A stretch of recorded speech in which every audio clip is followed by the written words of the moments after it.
All right, so a couple good things here that you took from that last feedback vid. I want to go through now some more points. So first thing I want you to look at is going to be where your bell is lined up, right, compared to where mine is.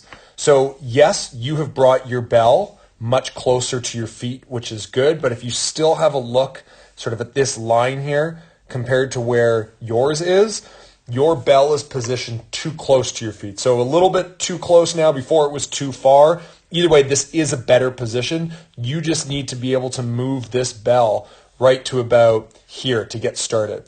Now, this is going to then help set up the next part, which is going to be the takeoff. So as you begin to take off, you don't have a huge runway.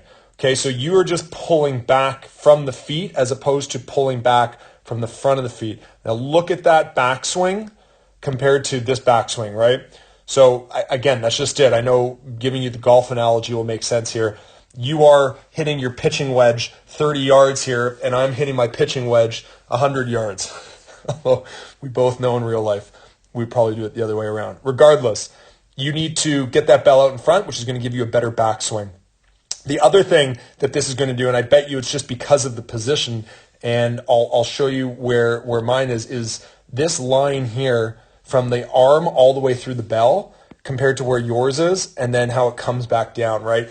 And this is going to be the next part of the setup, which is going to be where the bell is tipped. So if you see how vertical your bell is right now, right, compared to that angle, a lot of that's going to be solved by just putting that bell out a little bit closer or a little bit further away.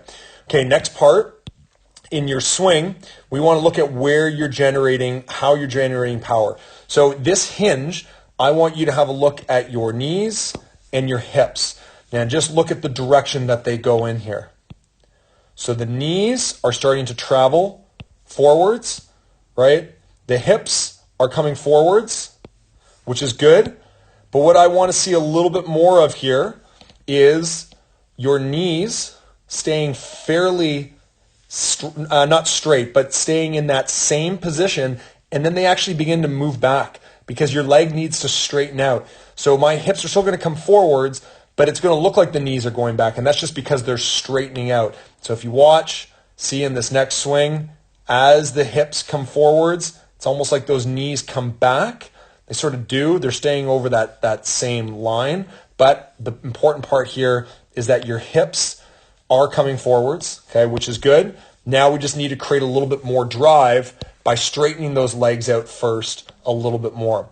So now as we swing, actually let me just elaborate that on a little bit more. There are times when, and there's a little bit, you'll see there's a little bit of a knee drive here forwards. You see how it's there, but then it's stopped. It's very subtle. It's a small amount compared to yours, which is a big drive. See that big drive? Now, the one good thing is that you are still keeping your weight on the heel, okay, as opposed to moving that weight onto the toe. But nonetheless, I want you to focus more on straightening the knees by bringing them back, and that will help generate some more power. Okay, next thing, in your swing. So you're getting your stance, it's good. You're adjusting your feet now, getting into a good stance. But I want you to look at your shoulders on this one.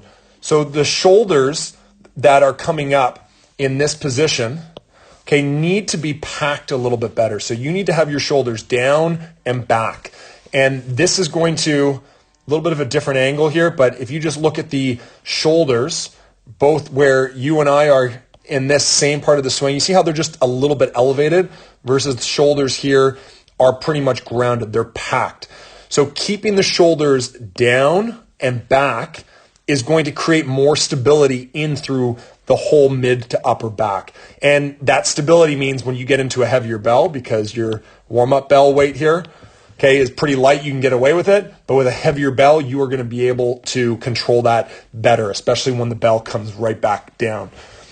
Then the next thing, and we talked about this in the skill session, is the rotation. That bell in the hands, I want it to be on about the same angle, okay, as your arm with the wrists. But you see how the wrists bend? Now what this creates is a little bit of lag. It creates a little bit of slack and a little bit of lag. So as you begin to come forwards, that bell first travels down, all right, as opposed to that bell coming forwards. So one of the things that helps here is you are not completely catching the bell through the hips, hamstrings, and that catch, I'll elaborate on this here, is when the bell comes down, I want to keep a fairly straight line. I want to keep a fairly straight line with my arms and the bell. Most of that tension is then going to be found inside the hamstrings, okay? Now, when the bell begins to rotate like this in your hands, you're going to get a lot more tension in the back. Alignment-wise, I mean, I'm bending over a little bit more. I don't think that's the critical flaw here. I think loading up the hamstrings a little bit more so you feel a little bit more stretch in the hamstrings will mean that that energy, rather than it being translated into the bell spinning up, it will be put into those hamstrings. So let's watch a couple here. As the bell comes down, that rotation in the hand. See how it swings up? It actually gets better on these ones, but you want to minimize that rotation. And actually, it gets a lot better in these ones. It's just the first couple. And again, I think this comes back to the setup. If you have a better backswing, if you have a better setup, this is going to correct itself sooner. All right, and then I believe there's one final point. Yeah, it's actually two points. One, alignment-wise, you're pretty good. I noticed this right off the bat. So good alignment. The main issue here is your neck, right? Like when I'm standing up at the top, alignment-wise, I'm straight, but then so is the neck. So you just need to, and this happens a lot, you're tucking the chin to sort of finish that rep. I should say you're tucking the chin to finish that rep, but you just want to get a straighter neck angle on this one.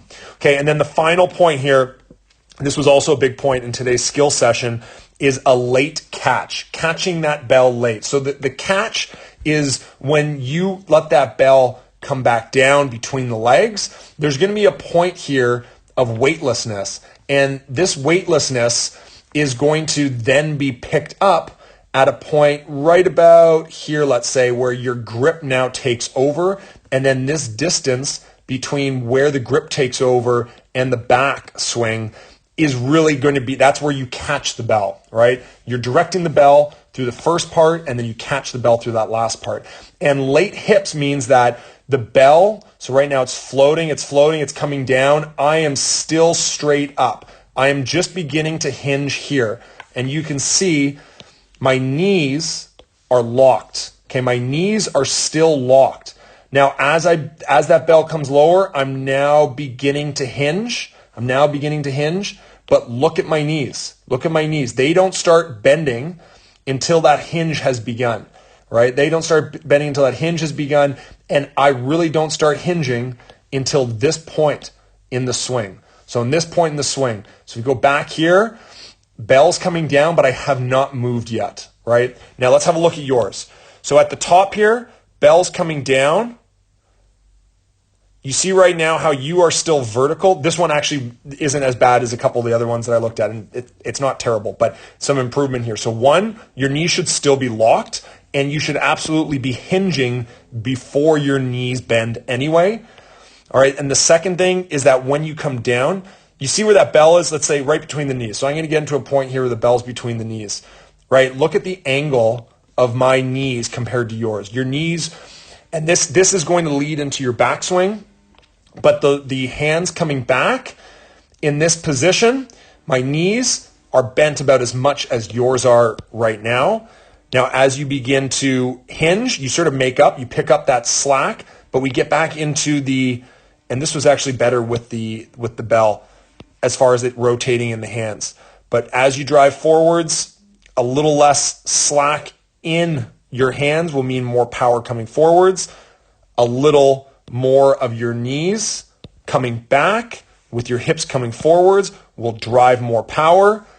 Your shoulders getting packed down and back will create more stability. Your neck coming in a straight line over the head as opposed to forwards will also help. And then finally, as that bell descends, you want nice late hips, and you want to hinge first, then you want to bend your knees second, and this will be the order of operations we're looking for, right? So let's go back into a swing here. Here comes late hips. Notice how That bell's coming down. I'm still not hinging completely until right about here. Okay, so that's what we talk about with those late hips. So work on these points. Still big improvement from the first one. I'll see you in the next one.